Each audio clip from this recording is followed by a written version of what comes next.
So in this lecture we will learn more about the pen tool and the direct selection tool. What is the function of direct selection tool, and we will also learn in our upcoming lecture about this shape tool, how we can use these shape tools and this direct selection tool together. Sorry. So starting with the shape tool, let us draw some shape. I will draw a shape. Let me draw, sorry, I will click here and I will drag it here, and I will not create a perfect shape because I want to display or want to explain the use of the direct selection tool. I will draw this one. Okay, so now we will move to the direct selection tool, sorry, and click on our object. Now you can see we have both the controls because we have break the curve here, and this handle here will control the curve of this side, and this handle here will control the curve of this side. So I will do this like this, and I will convert or resize or correct this shape according to my need. So this is the basic function of the direct selection tool. Now return to the pen tool again. In pen tool we have an option here. If you click on it, we can see that new layer, combine shapes, subtract from shape area, intersect and exclude overlapping shapes. We can use these different options according to our need. Let's suppose we will start from subtract from shape area.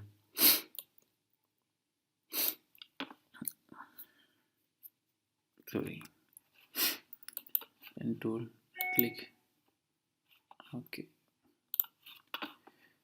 click here, subtract from front shape, click this, and we click here, and here again I will drop, and here again I will make it, sorry, I will drop, break this curve, and I will make another curve here, I will make another curve here, just like this. I'm just making a dummy shape. So now this area is removed or edited from our current shape. If I want, I can also edit it or like this. Okay, leave it like here, Control H. Now this specific shape is excluded from our area, and we have this specific shape. Let us create another shape using the pen tool.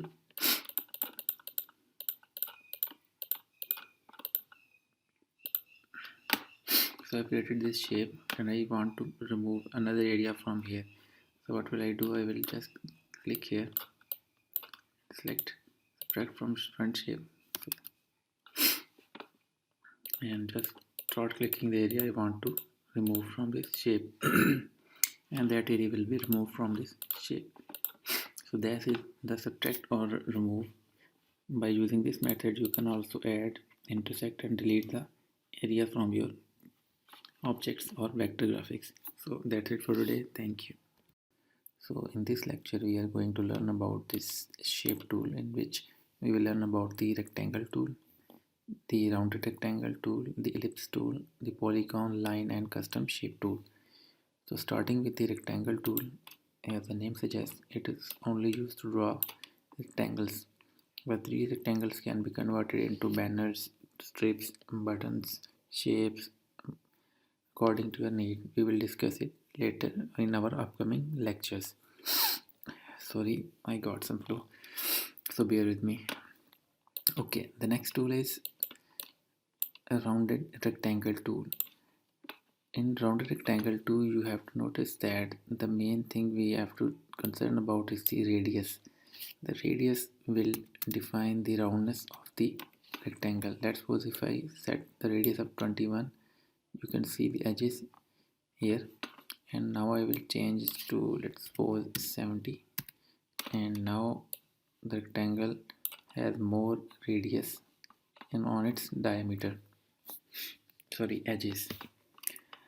Same as the case of the ellipse tool. Let me delete this layer first. with the delete layer. Okay, if you draw a circle just like the elliptical marquee tool, we have to draw a circle. If we want to if we want to make a perfect circle, we have to press the shift button, and if we want to resize on all the sides equally, we have to press the Alt or Option button. Like I will click here and shift Alt Shift, and now the circle is moving in all direction equally. So this is the ellipse tool that is used to draw some circular shapes. And the last, polygon tool. Next one, we have to set the sides of this polygon. Let's suppose I want to set the size to 13, and it will draw a polygon of 13 points. Let us change to 6. Now it will draw a polygon of 6 sides. The next one is the line tool. It's used to draw lines, and these are sometimes handy and sometimes these are not. The next and the most useful tool is the custom shape tool. So here you can see some shapes here that we can use, like arrows and some flowers and etc. We can use to add these shapes in our graphics. So if you want to change any shape, you can click here and this optional settings icon, and you will have this different option like objects, nature, music, light bulb, frames, films, etc. Or you can also load shapes that you can find packages on the internet. And the most amazing thing is that we can create our own shape. How? Let's find out. So let us delete these layers. I will go to the pen tool again. Just like in our previous lecture, we have created a water drop. I will create it again, but let's create it again. Okay, what shall we build? Okay, let us make a leaf. I hope I can make a leaf. Okay, now it's bad.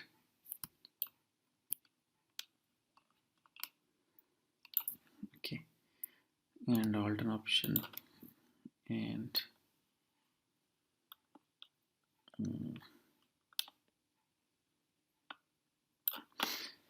let us adjust it a bit.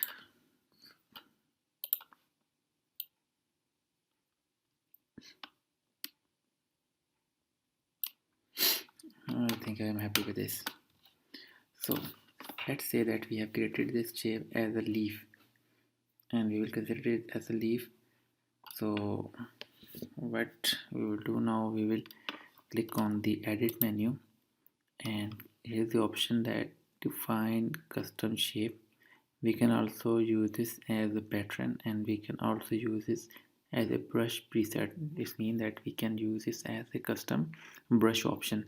So currently we are working on define custom shape.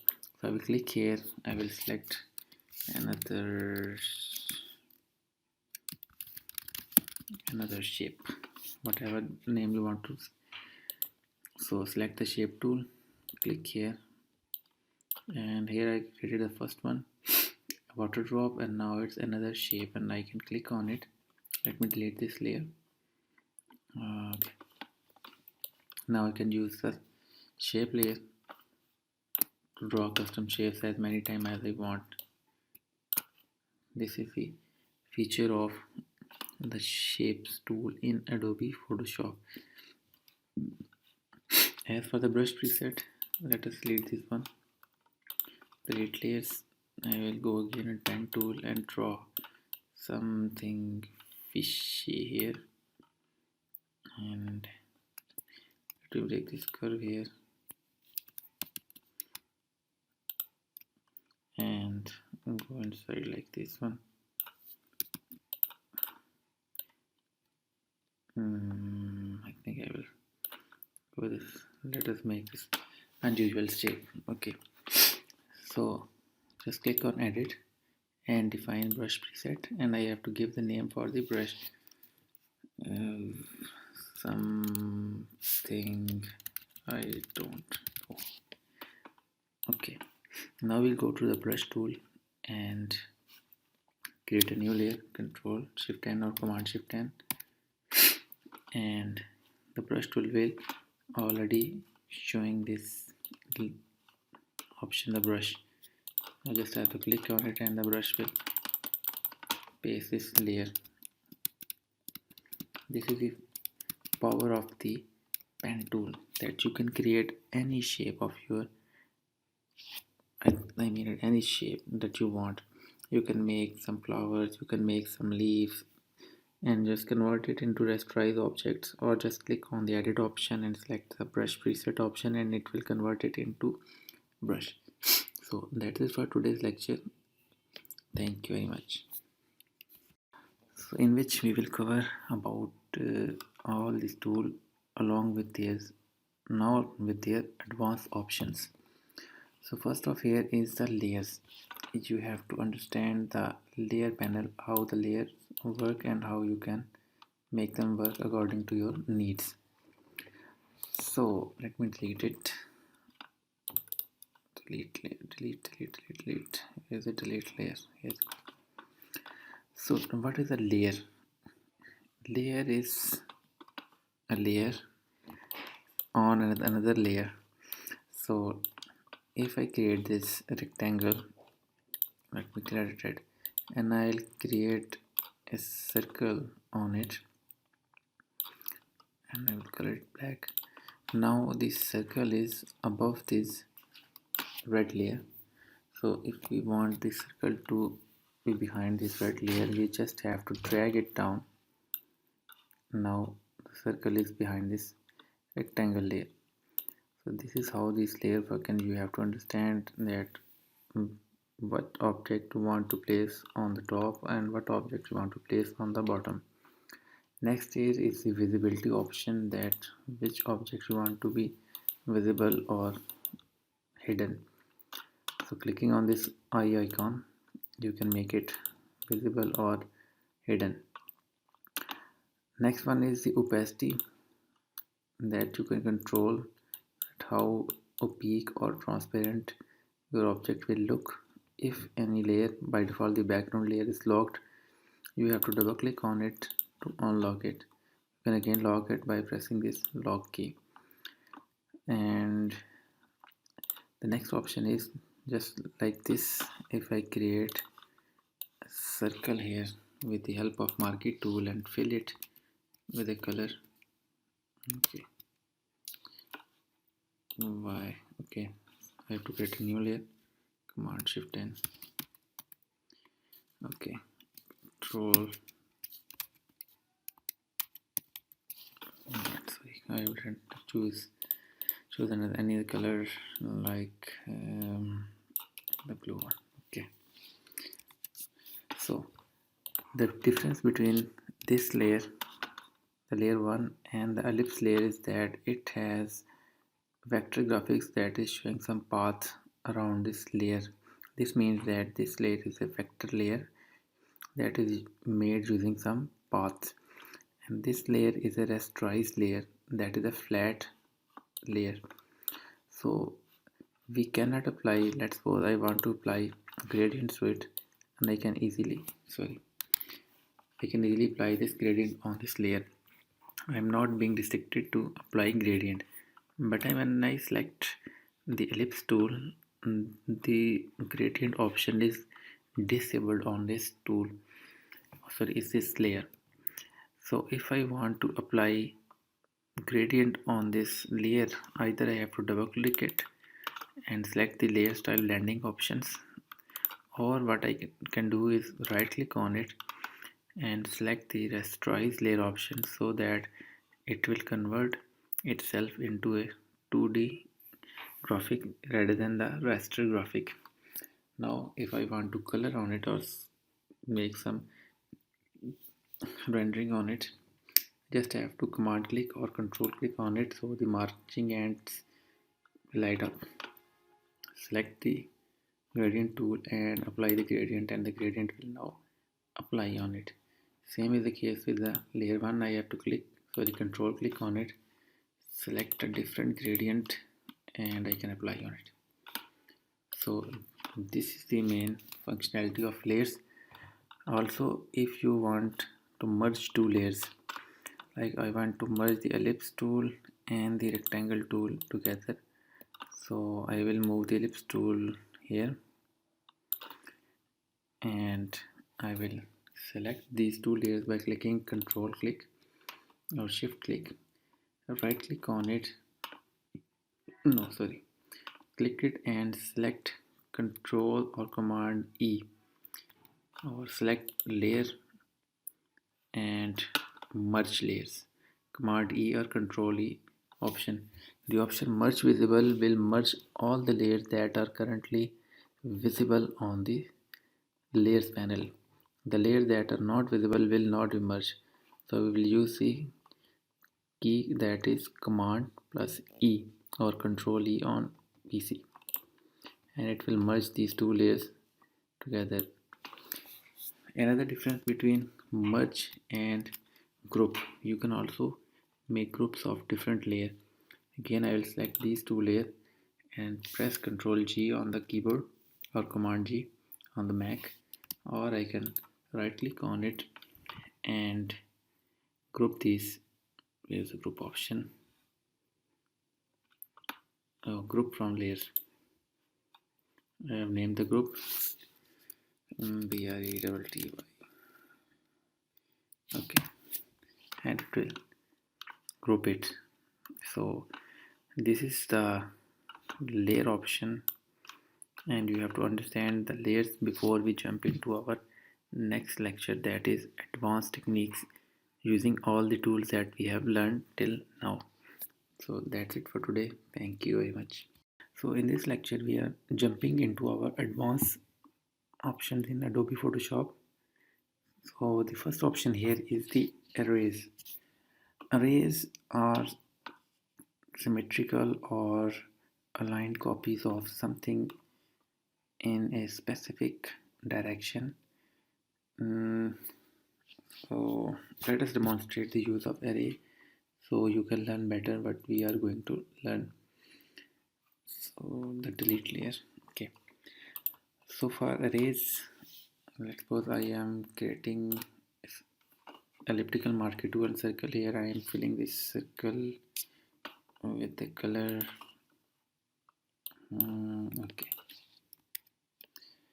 so now to use the array option, sorry my bad, I have created this on the same layer. I have to create a new layer, command shift N, and now I have to fill it. Okay, control T and resize it. Now I've created this layer.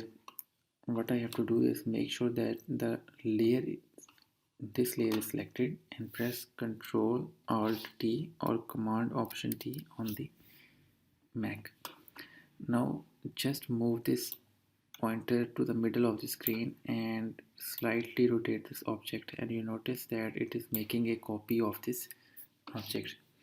Just press enter, and now press the combination Ctrl plus Alt plus Shift plus T or Command Option Shift T on Mac, and this will create a circular motion of this object. You can see that here are some copies of the objects that we have created in this option. Many instructors will say that you have to create a rasterized image to work the array, but this is not true. You can apply the array option on anything that you like. Let's suppose I create a new layer, command shift N, and with a brush I will resize this brush. Okay, I will resize the brush and I will, let's suppose, color it the brown color, and I will create here and I will select the green color and I will make a tree. I know it's a messy tree, so it's a tree, and I have made this tree using a pen tool. Again the same technique, Control Alt T, move it to the center point of your there and rotate it. Press enter. Again Command Alt Shift and 3, and here you go. It is making the exact copies of these layers. You can select all these layers, convert it into group by pressing Ctrl G, moving it here, Ctrl T, and resize them, and this will make a array. Again let me delete this one, and groups and contents. So what should we make now? Okay, again let us make our shape here. Shape tool, custom shape tool, and we have to make a new layer, and I will draw this circle shape here. I will select the pen tool and make sure that subtract from front shape, and I will click here and drag it like here. Again finish it and just making a rough sketch here. So I have created a shape here, Ctrl H, and now this custom shape tool with custom option will follow the array. Again Command Alt T and move it, sorry, let me resize it a bit, its size is a bit bigger.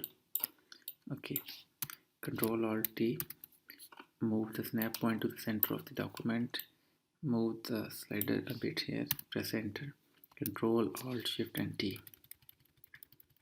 and it will make a shape here.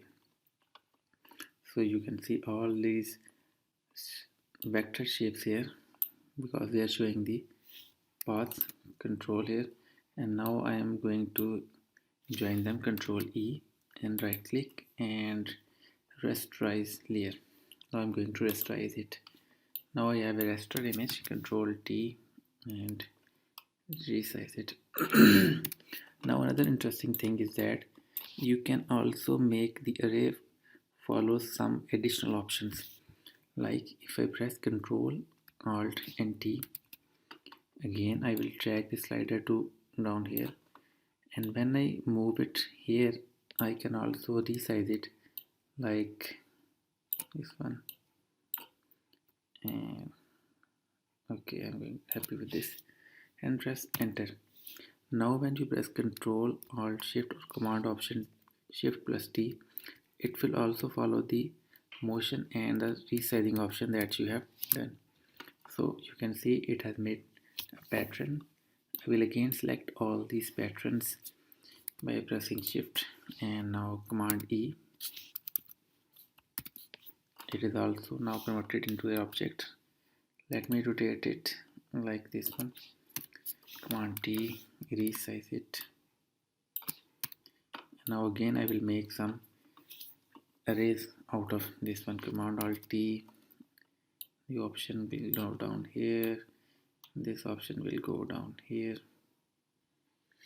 and I will also resize it again. Okay, Control Alt Shift, and now it's a pattern. Again Control E.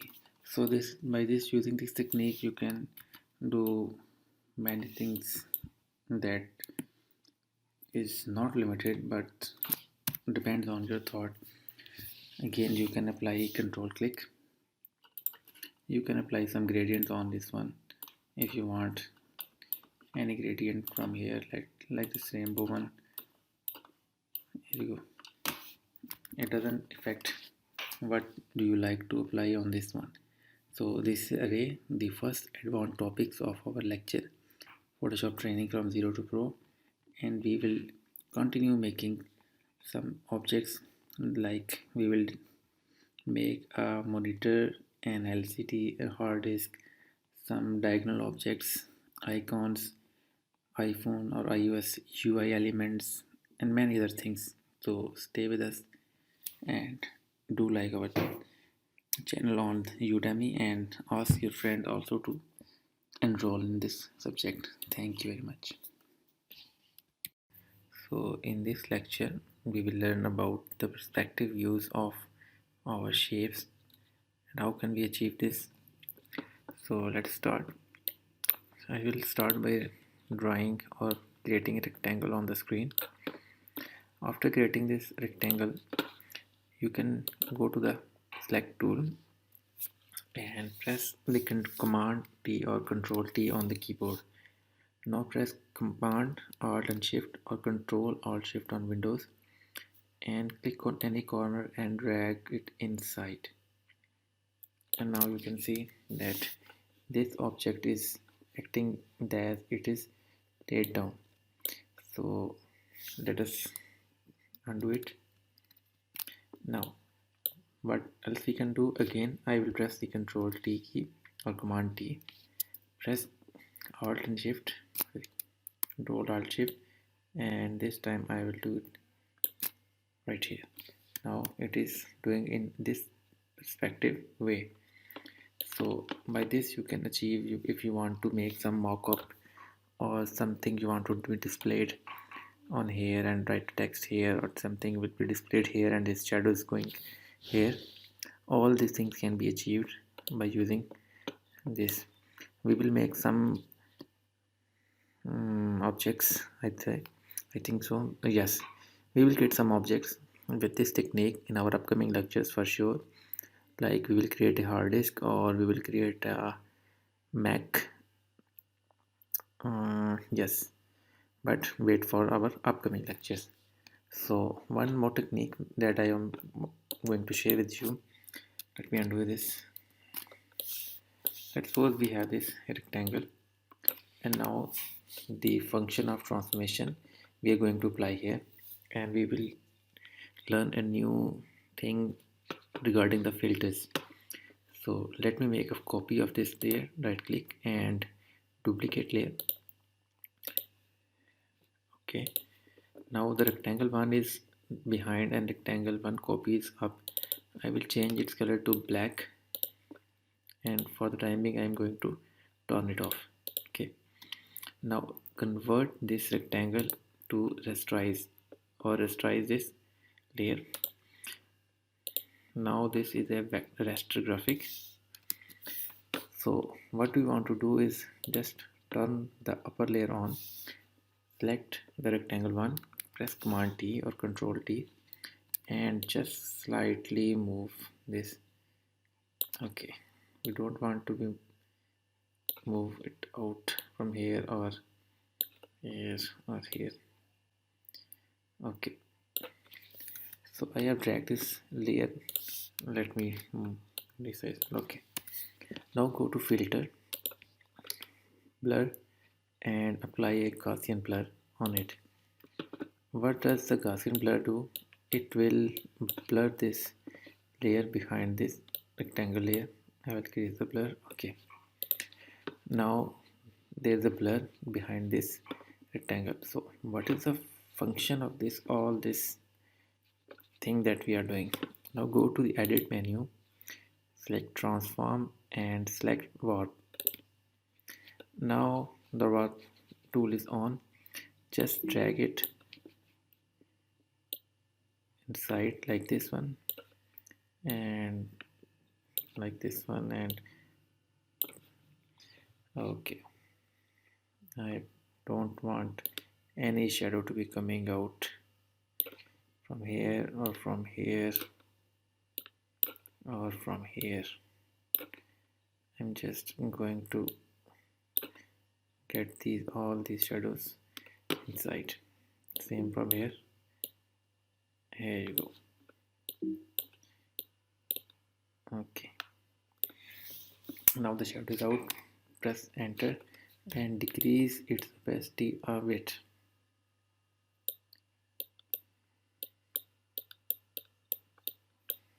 Okay, now you can see, now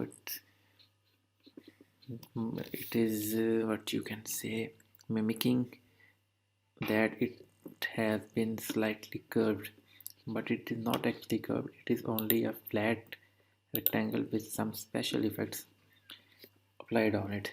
So this is looks again. I forgot it again. Okay, so this is it for now. So in this lecture we have learned how to add perspective views to our raster graphics or flat objects, and we will surely learn about the main usage of these tools in our upcoming lectures. So that's it for today. Thank you.